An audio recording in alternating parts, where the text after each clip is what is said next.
Let's be honest here. My Hero Academia has been serving up absolute insanity week after week lately. And with its final arc throwing just about every possible shocker at us, from unbeatable villains and improbable comebacks to what could be its first major character death, it's easy to let things slip through the cracks. It's a jam-packed arc, and there are a lot of fights to keep track of.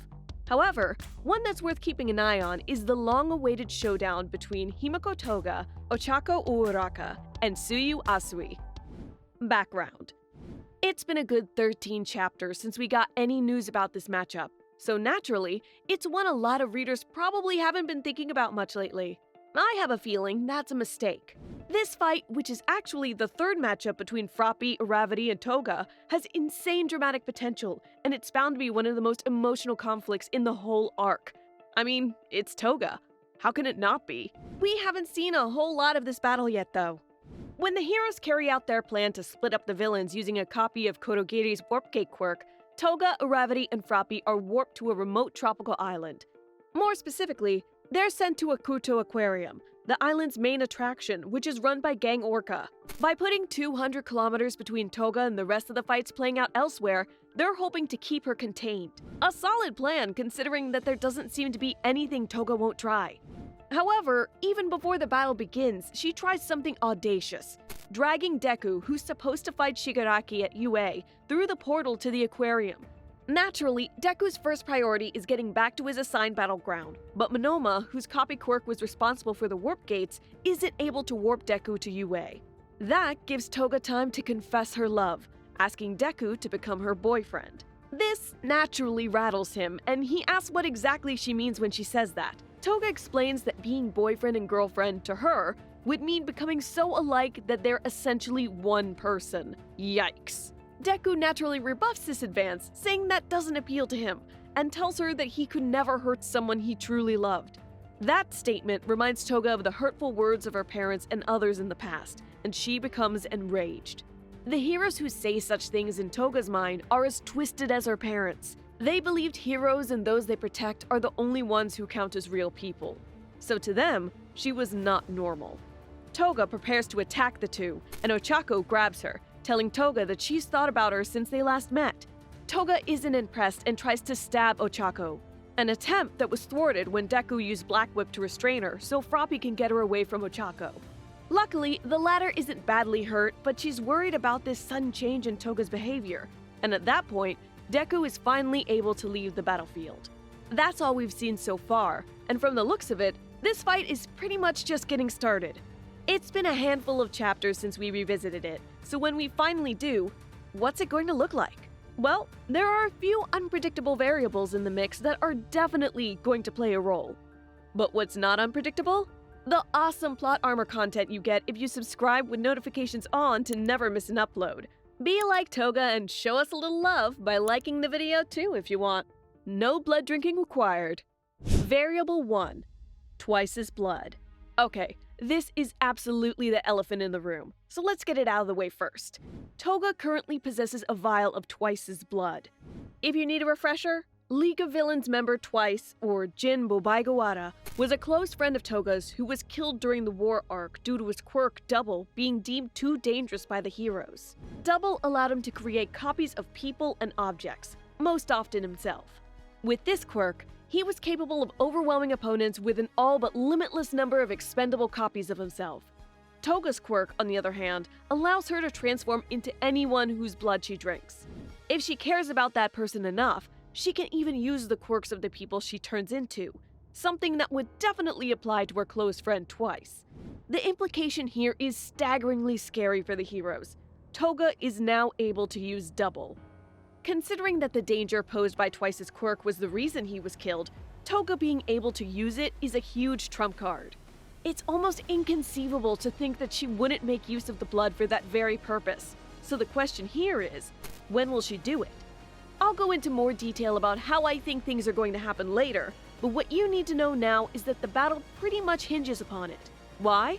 Well, for one thing, it's her best shot at winning. But for another, it pretty much encapsulates the two biggest themes of this fight: love and revenge. Variable 2. Battle themes. Okay, so, love and revenge. What's the big deal? Well, to start with, Toga's character has always been about both of those things: love for those she's drawn to, and revenge on a world that has always been cruel to her.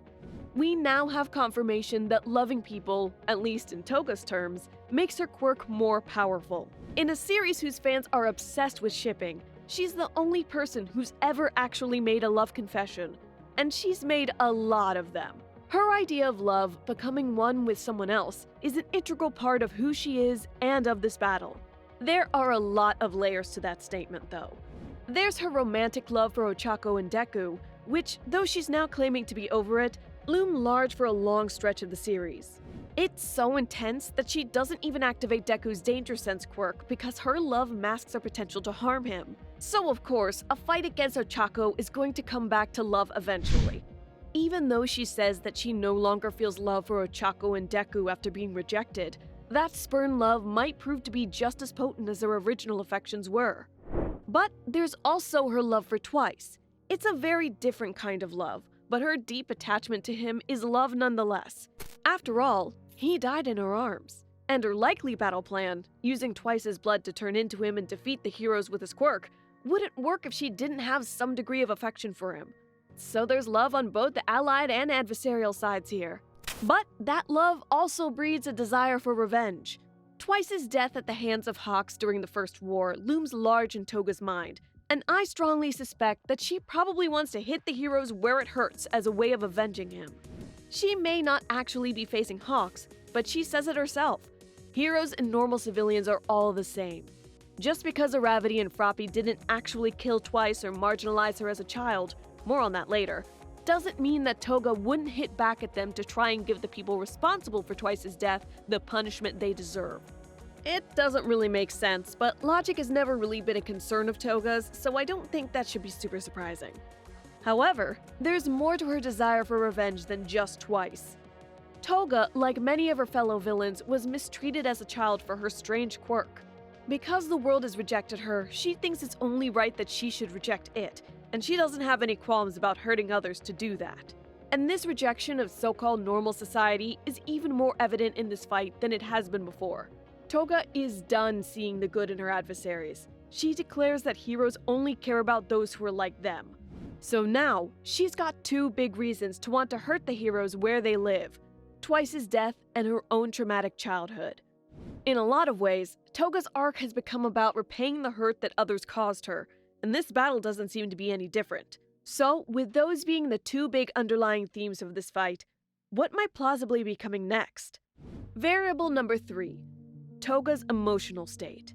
What do love and vengeance have in common? Well, feelings pretty much. Both love and the desire for revenge are heavily influenced by Toga's emotions, as is most of what she does, honestly. Toga is a character whose emotions run high and burn hot, and I don't think it's unreasonable to say that the outcome of this battle is going to depend on her emotional state. That's not to say that Uraraka and Asui don't have their own cards to play. Both are extremely capable heroes with powerful quirks who work well together, and they both have plenty of experience dealing with Toga by now.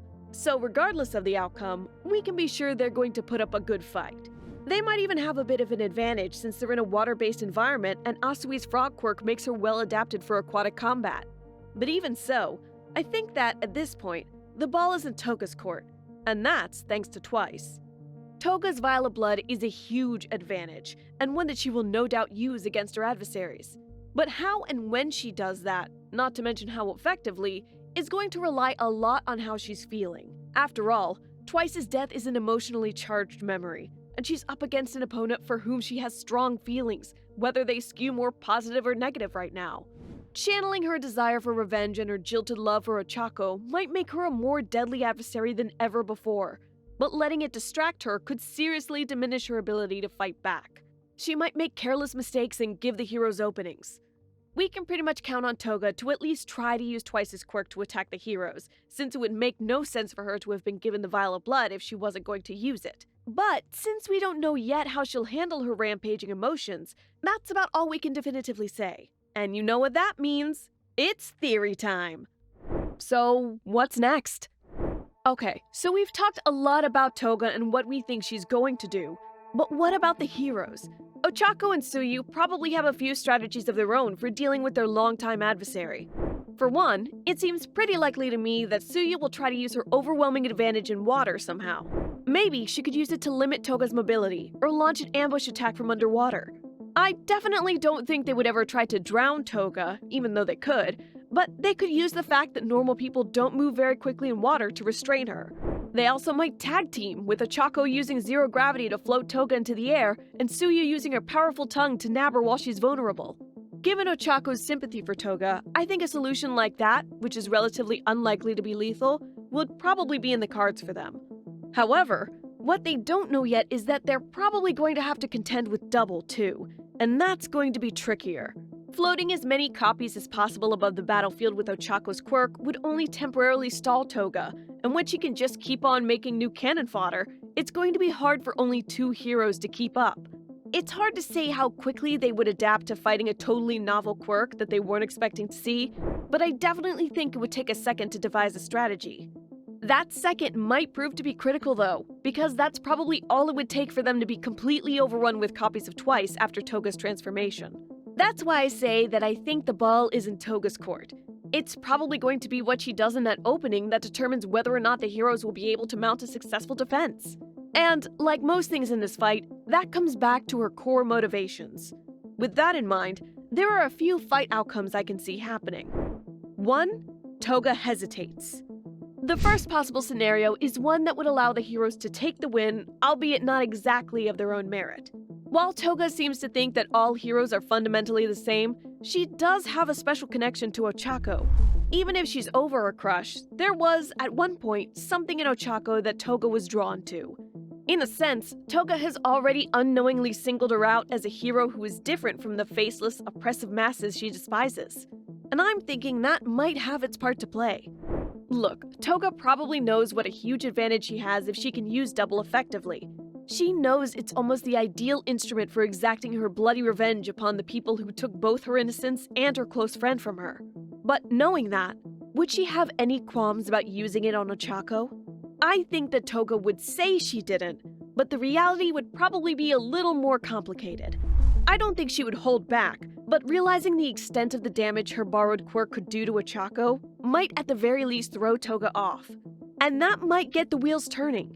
It's entirely possible that her own reluctance would make Toga realize that, in her mind, Ochako has never actually been like the other heroes, and that she isn't her real target. Using the excuse that she needs to save her strength for the heroes who really are in need of her vengeance, Toga could give herself an out without admitting that she actually still cared for Ochako in some way. That would likely give the heroes an unexpected advantage.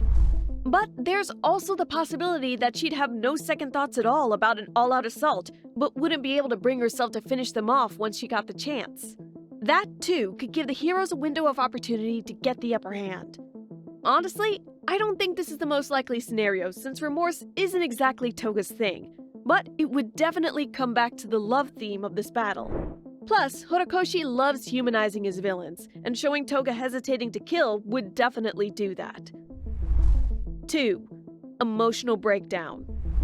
It's also possible that the emotional stress of trying to use Twice's quirk while fighting opponents she has strong feelings about could be too much for Toga, who already isn't going into this battle in the best mental state. She might falter in her attempts to use it, then panic, or perhaps she just wouldn't be thinking clearly enough to coordinate her copies and let them run amok.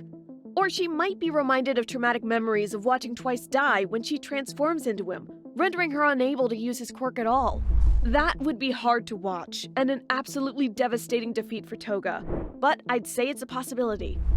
Either way, this outcome would give the heroes a much-needed win, and it would give Ochako a chance to try to get through to her while she's at her most vulnerable. Something I would imagine she's probably wanted to do for a long time. The idea of saving the villain is a bit of a recurring theme in My Hero Academia, so an outcome that would let Ochako talk things out with a distraught Toga would be pretty solidly in line with that. At this point, I can't see Toga reacting very well to something like that, but Ochako would probably want to take Toga's defeat as one last opportunity to help her see reason and leave a life of villainy behind. She could extend an apology to Toga on behalf of the society she's trying to reject, showing her compassion that might change her mind about all heroes being the same. Or she could simply appeal to Toga's romantic side by arguing that someone who loves people so intensely has a lot to offer a hateful society. Honestly, I don't know what exactly she would say, but if she gets the chance to try to make Toga change her mind, she'll probably take it. 3. Toga tries to escape. If Ochako is indeed different from the other heroes in Toga's mind, she might come to a very different conclusion, that this fight is a waste of her precious time. This scenario banks on Toga prioritizing revenge, and the idea stems from the location of the fight itself. Why is Toga on Okoto Island? Because she's unpredictable and might try to escape. The whole point of that isolation was to keep Toga away from all of the other battles, and I don't think that distance is going to be lost on her. Think about it.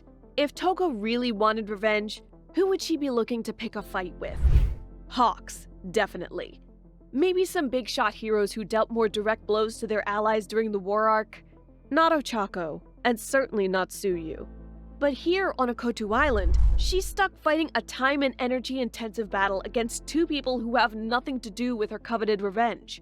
Sure, heroes are heroes, but if her goal in this battle is to avenge twice, she isn't going to want to stay. If that's how Toga wanted to take things, she would probably completely blow off Ochako and Tsuyu, fleeing to try and find a way to escape the island and get back to the mainland where the hero she really wants to teach a lesson will be. It doesn't make much sense to try, since even if she can escape, it's going to take a long time to reach the mainland by boat, but trying would certainly be a Toga thing to do. However, even if she were to say screw this to the Okoto Island battle, Toga has some loose ends to tie up. Namely, there is no way the heroes are going to let her disengage and escape like that if they can help it.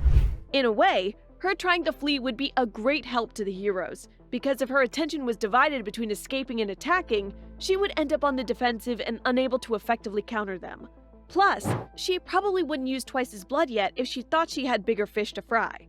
But there's one way that Toga's revenge scheme might actually work, and it requires a little more trickery.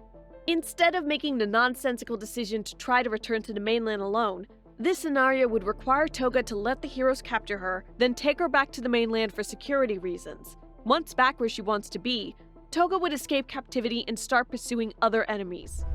I won't get into it that much since the fight would cease to be between Toga, Ochako, and Tsuyu if that happened. But if Toga really wanted a whiff of that sweet aroma of revenge, that would be the smartest and most logical way to get it. And for all that, Toga seems like a pretty impulsive character. I wouldn't put it past her. That's definitely my favorite theory. Only time will tell if it pans out. Conclusion.